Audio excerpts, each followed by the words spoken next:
아버지 하나님 감사합니다. 저희들에게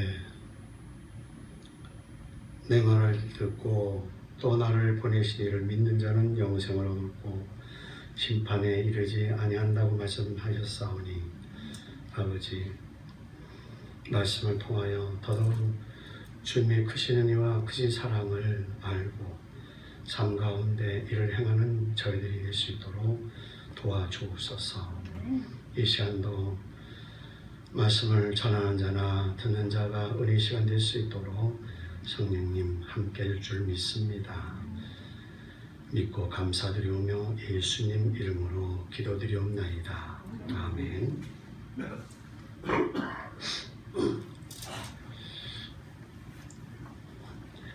지난 시간에는 출애굽기에 대한 육가 원칙이 아니고 7가지의 원칙을 살펴보았고요. 출애굽기 5개의 커다란 주제를 살펴보았습니다.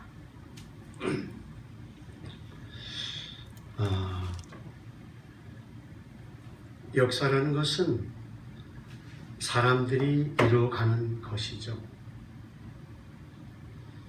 하나님이 특별한 경우엔 섭리하시는 것은 사실입니다. 그러나 사사건건 하나님께서 간섭하지는 않으시죠. 거의 사람들로 인해서 이루어집니다. 우리가 보통 기도할 때 보면 인간의 생사화복을 홀로 주관하시고 국가와 민족의 흥망성쇠를 홀로 주관하시는 하나님, 이렇게 기도들 많이 합니다. 이렇게 되면 문제가 생깁니다. 인간이 잘 되고 못 되는 것 전부 하나님이 탓으로 된다고요. 성경엔 그런 말이 한 군데도 없다고 합니다. 이 악한 어둠의 주관자는 사람입니다. 그리고 공중의 권세를 잡고 있는 악의 영들이 세상 임금으로 여전히 주관하고 있습니다. 하나님께서 하시는 것은 극히 일부분을 하다 안 되면 하나님이 계획하시는데 대부분은 인간들이 저지르죠. 그래서 세상이 악한 것입니다. 역사의 고비마다 너무 잘 되어갈 때 방향을 트는 섭리가 있습니다. 그러나 모든 것을 그렇게 하지 않으시죠. 만약 모든 것을 그렇게 했을 때 세상이 잘못되면 하나님이 엄청 잘못되는 것이죠.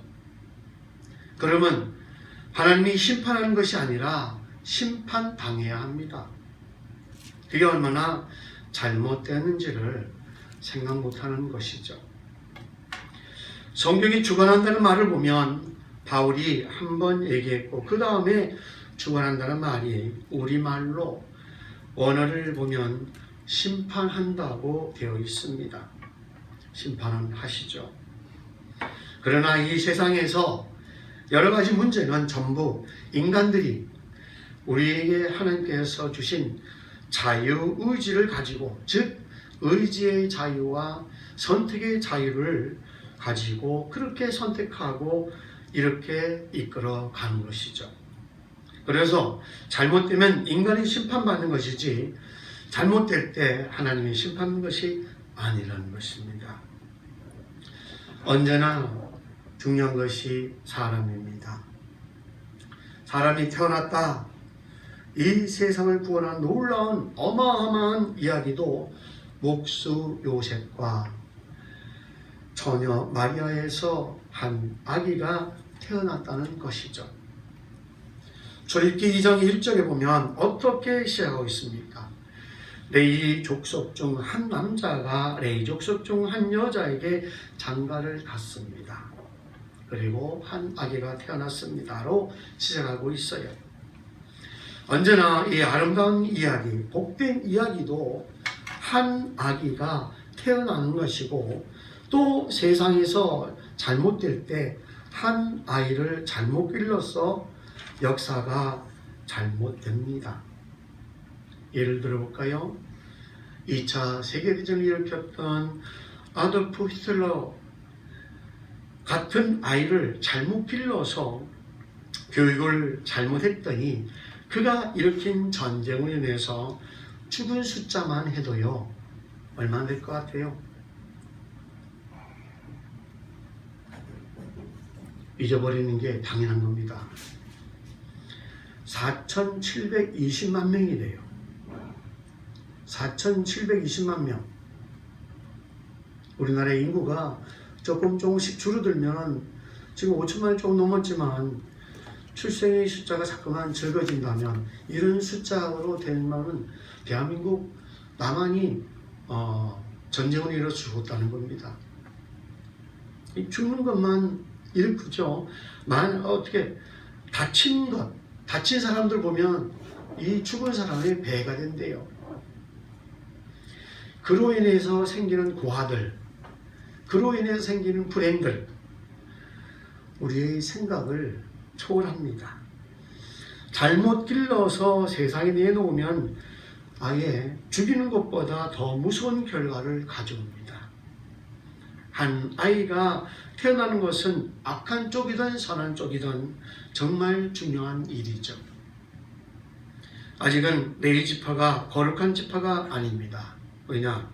율법이 주어진 이후에 레위 지파가 구별되어지는 것이기 때문이죠. 아직은 구별이 안 되었다는데 1절에 뭐라고 되어 있습니까? 아까도 읽어봤습니다만 레위 가족 중 한 사람이 가서 레위 여자에게 장가들어. 어쩌면 모세가 태어난 지파가 레위 지파이기 때문에 그 지파를 구별된 지파로 지목을 하는 것이 아닌가, 이렇게 봐야 되겠죠. 모세라는 한 아이가 태어나서 하나님의 일을 잘 받들었기 때문에 그 지파가 특별히 은혜를 입었다라고 봐야 될 것 같습니다. 그 여자가 임신하여 아들 낳으니 그가 잘생긴 것을 보고 석 달 동안 그를 숨겼으나 아이 울음소리가 너무 커지면은 더 이상은 어찌할 수 없게 되죠.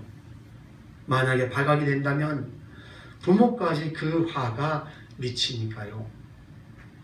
하나님이 섭리의 손길에 맡긴다 하고 어디다 담습니까? 더 숨길 수 없게 되매 그를 위하여 갈대 상자를 가져다가 엽청과 나무지를 칠하고 아기를 거기 담아 나일강과 갈대 사이에 두고 머리를 엄청 많이 쓴 것 같아요. 바로의 딸이 언제쯤 나일강가에 내려와 목욕하는지 미리 알아보고 계획대로 움직이는 것 같습니다. 남자면 바로 처리해 버리지만 여자니까, 그 바울의 딸이 여자니까 모성애가 발동되어 구하여 좋은 일이 생기지 않을까 하고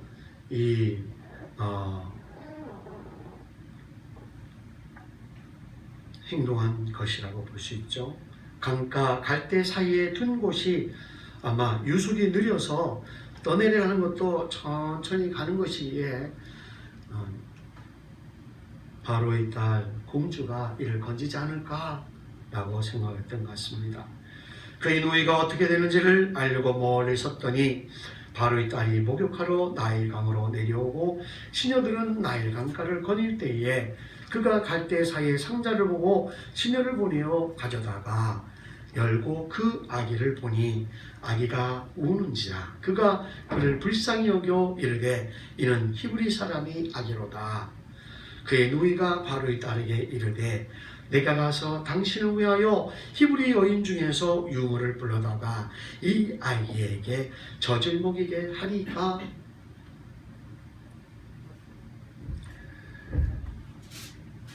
가톨릭이 그 내용을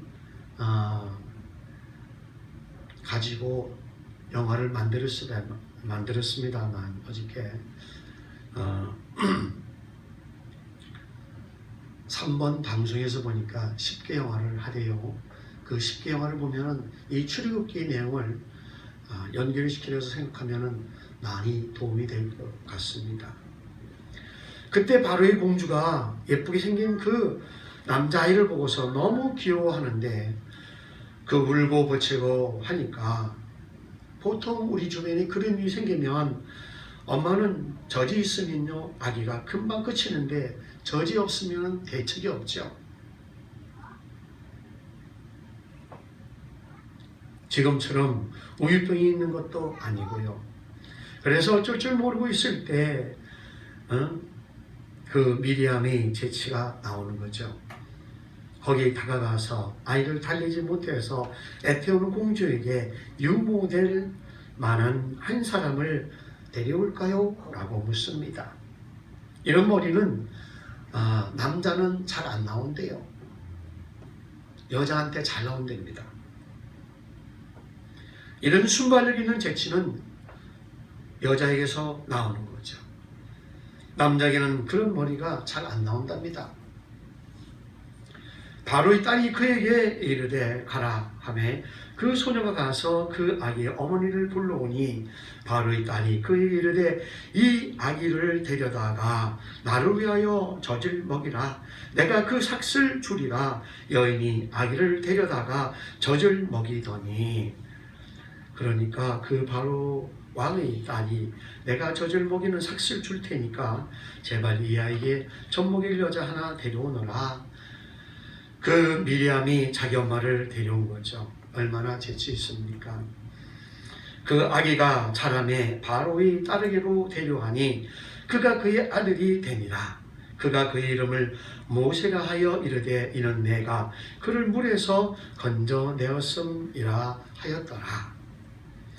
이렇게 해서 이제 모세는 그 바로의 왕의 공주의 아들처럼 자라게 되고 자기 엄마는 자기 아들 젖먹이고 또 삭슬 받고 참 미리암의 재치 때문에 그런 얘기는 우리가 많이 들어왔습니다. 이렇게 세월이 지나갑니다. 모세가 장성한 후에 한 번은 자기 형제들에게 나가서 그들이 고되게 노동하는 것을 보더니 어떤 애굽 사람이 한 히브리 사람 곧 자기 형제를 치는 것을 보게 됩니다. 좌우를 살펴 사람이 없음을 보고 그 애굽 사람을 쳐 죽여 모래 속에 감춥니다. 모세가 한 40세까지 바로의 궁중에서 마치 왕자처럼 애굽의 그 학문과 교육을 다 받으면서 자랍니다. 그런데 한 40살쯤 되니까 자기 어머니로부터 늘 젖을 먹을 때마다 민족 교육을 받았을 테죠. 한 번은 그 국고성 람셋을 건축하는 그 공사장에 가니까 너무 혹독하게 애굽의 관리인 그 현장 감독들이 히브리인들을 줘 팹니다. 보니까 자기 동족들이 맞는 것 보니 마음이 안쓰럽고 애가 타. 그래서 모세가 그냥 한 방 쳤더니 그때만 해도 얼마나 모세가 혈기방장했을까요? 한 방 쳤는데 그냥 가버렸습니다. 학문과 여러 가지 공부도 하겠지만 거기에 따라서 어떤 무기를 다루는 무술 같은 것도 배우지 않았겠습니까?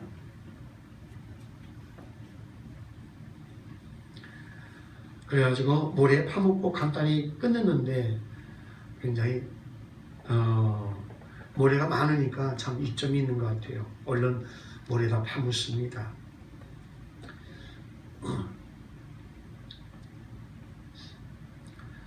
앞으로 내가 내 동족을 수시로 나와서 살펴보아야 되겠다라고 한 거죠. 이튿날 다시 나가니까 두 이브리 사람이 서로 싸웁니다. 그 잘못한 사람에게 이르되 내가 어찌하여 동포를 치느냐 하며 그가 이르되 누가 너를 우리를 다스리는 자와 재판관으로 삼았느냐 내가 애굽 사람을 죽인 것처럼 나도 죽이려느냐 모세가 두려워하여 이르되 일이 탄력되었도다. 그래서 그 이튿날 나와서 보니까 히브리인들끼리 싸우는데 아이고 이 서러운 땅에서 동족들끼리 싸우냐 하면서 참견합니다. 약한 편을 들었겠죠. 그 모세가 한 사람을 잡고 말리니까 이 사람이 뭐라고 합니까? 나 이제 너 애국 관리 죽이는 거 봤어. 그것처럼 나도 죽이려고 하느냐? 그래서 고발하겠다는 겁니다. 고발되면 어떻게 됩니까? 아주 문제가 골치 아프게 됩니다. 모세가 이로 인해서 멀리 도망가게 되죠. 아주 멀리 갑니다. 바로가 이 일을 듣고 모세를 죽이고자 하여 찾는지라. 모세가 바로의 낯을 피하여 미디안 땅에 머물며 하루는 우물 곁에 앉았더라. 시간이 엄청 지나갑니다. 10개라는 영화는 누가 많이 꾸며놓은 것인데요. 그런 이야기는 영화 스토리를 만들려고 각색을 한 것이죠. 성경대로 하면 그 길로 모세가 바로의 낯을 피하여 미디안 땅으로 갔습니다.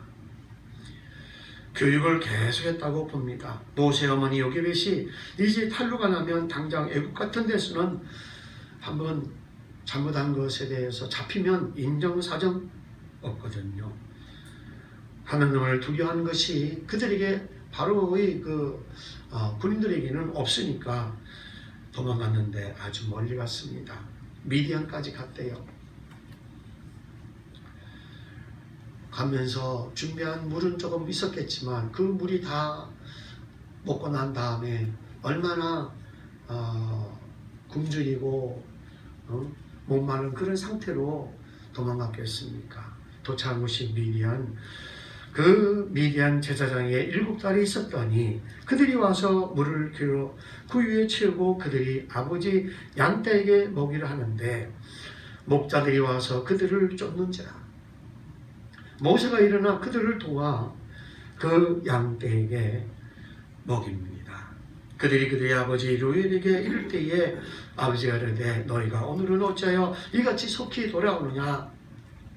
루엘 그러면 하나님의 친구라는 뜻이 됩니다. 그들이 이르되 한 애굽 사람이 우리를 목자들이 손에서 건져내고 우리를 위하여 물을 길어 양떼에게 먹였나이다. 아버지가 딸들에게 이르되 그 사람이 어디 있느냐? 너희가 어찌하여 그 사람들을 버려두고 왔느냐? 그를 청하여 음식을 대접하라 하였더라. 지금도 그렇다고 그러는데요. 이슬람교 그 지역의 사람들은요, 지금도 손님 대접하는 것을 성경에 있는 대로 교리처럼 행한다고 합니다. 이스라엘 사람도 그런 개념이 있죠. 아브라함 때 나그네를 대접하다가 천사를 대접하게 되고 하나님을 대접하는 일이 있느니라는 건 말이 있지 않습니까? 이런 것처럼 이슬람교 사람이나 중군동 사람들이 이웃에게 참 친절합니다. 그 정치라는 그 사람들은 좀 못됐지만 백성들은 참 친절하고 선하대요. 지금 이스라엘 사람 중에서 가짜 이스라엘 사람이 중동에 가서 이런 긴장관계를 만들기 전에는 거의 충돌 없이 잘 지냈다고 합니다. 가짜 이스라엘이 사람이래요. 여기에 대해서 나중에 한번 자세히 살펴볼 기회가 있겠습니다. 지금 현재 가짜 이스라엘이 와서 중동에 긴장 관계를 조성했습니다. 어느 나라든 전쟁하고 싶은 곳은 없죠. 그런데 부추기는 나라가, 부추기는 사람이 있습니다. 무기 제조회사, 즉 유대인이 아닌 유대인들이 그렇게 했다는 것입니다. 무기를 만들면 계속적으로 새로운 것을 만들어내고 그러니까 만들었던 것은 구식 무기가 되어버리죠. 신식 무기가 계속 나오니까요. 그런 것을 골철덩어리가 되어버린다면 어떻게 되겠습니까? 망하게 되죠. 그러니까 옛날 만들었던 무기를 팔아야지만 돈을 벌어서 새로운 무기를 만드니까 그런 무기 제조 회사들이 일부러 이런 전쟁을 하게끔 부추깁니다. 그런 뉴 월드 오더라는 것을 추진하는 악당들이 어디 있느냐? 미국 내에 있다고 합니다. 이스라엘 국민들은 너무 순박하고 착하다고 하는데요. 아까도 말씀드렸습니다만. 그런데 특히 정치하는 사람들이 참 대먹지 않았죠. 특히 정치와 종교가 야합된 나라는 감당이 안 됩니다. 이슬람이 그렇습니다. 저 오늘도 한 방 쐈다는데 참 심심한가 봅니다. 북한은요, 정치, 경제, 종교가 하나이기 때문에 이거 깨어지기가 참 어렵다고 해요. 세계에서 제일 깨어지기 어려운 구조가 전 시간에도 간단히 말씀드렸습니다만 북한 구조라고 합니다. 그래서 존 칼빈은 정치와 종교가 분리되어야 한다. 이 둘이 힘을 합하여 양민을 괴롭히면 감당이 안 된다는 것이죠. 그래서 정치와 종교 분립 원칙을 세운 것입니다. 인사권과 재정권이 따로 되어 있어야 한다는 것이죠. 쉽게 영화를 보면 잘생긴 모세에게 잘 보이려고 딸들이 모세 앞에 와서 춤을 추고 난리를 핍니다. 모세가 그와 동거하기를 기뻐하며 그가 그의 딸 십보라를 모세에게 주었더니 제일 큰 딸을 그렇게 한 것이죠. 십보라 밑에 동생이 몇 있었습니까? 아마 6명이라는데요. 그 6명이 언니 노릇을 하려면 그 언니가 어떻게 될까요?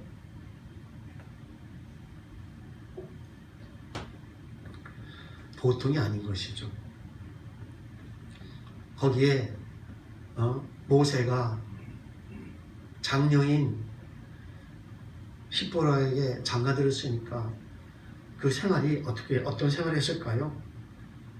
모세도 꼼짝 못하는 거죠. 그가 아들 낳음에 모세가 그 이름을 게르솜이라 하여 이르되 내가 타국에서 나그네가 되었음이라 하였더라. 이는 히브리인이라는 개념이 있는 것이죠. 애굽이라는 타국에 있었고 또 미디안이라는 타국에 객이 되었다는 의미죠. 자기 신세가 그렇다는 것입니다. 여러 해 후에 애굽 왕은 죽었고 이스라엘 자손은 고된 노동으로 말미암아 탄식하며 부르짖으니 그 고된 노동으로 말미암아 부르짖는 소리가 하나님께 상달된지라. 하나님이 그들의 고통소리를 들으시고 하나님이 아브라함과 이삭과 야곱에게 세운 그의 언약을 기억하사 어떤 내용인지 볼까요? 언약의 내용이 무엇인지 볼까요? 창세기 12장 7절에 한번 보실까요? 창세기 12장 7절. 창세기 12장 7절입니다. 보통 15절입니다. 12장 7절, 14절, 15절이네요. 12장 7절 같이 한번 읽어볼까요? 시작. 여호와께서 아브라함에게 나타나 이르시되 내가 이 땅을 내 자손에게 주리라 하신지라. 자기에게 나타나신 여호와께 그가 그곳에서 제단을 쌓고 계속 거기서 베델 동쪽 산으로 옮겨 장막을 치니 서쪽은 베델이요 동쪽은 아이라. 그가 그곳에서 여호와께 제단을 쌓고 여호와 이름을 부르더니 이렇게 되어 있고요. 13장 넘어 15절 한번 보겠습니다. 13장 15절 시작. 보이는 땅을 내가 너와 내 자손에게 주리니 영원히 이르리라. 이렇게 되면서 여러 군데 계속 나옵니다. 아마 거의 계속해서 보면은 7번 정도 나온다는데요. 또 4대 만에 애굽에서 돌아오리라 약속하십니다. 400년 만에 돌이라 그 약속을 기억하시고 하나님이 이스라엘 자손을 돌보셨고 하나님이 그들을 기억하셨더라.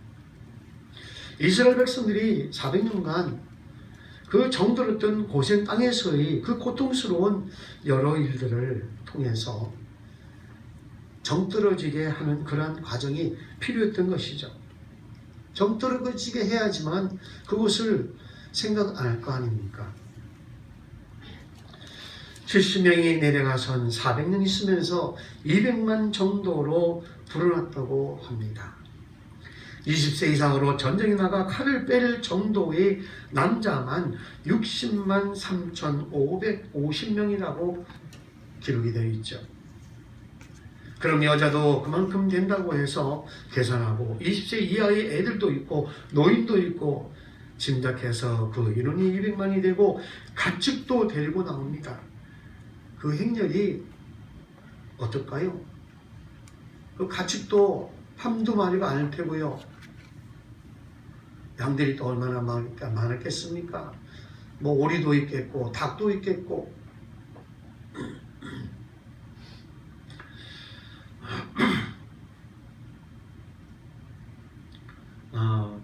전두환 대통령 때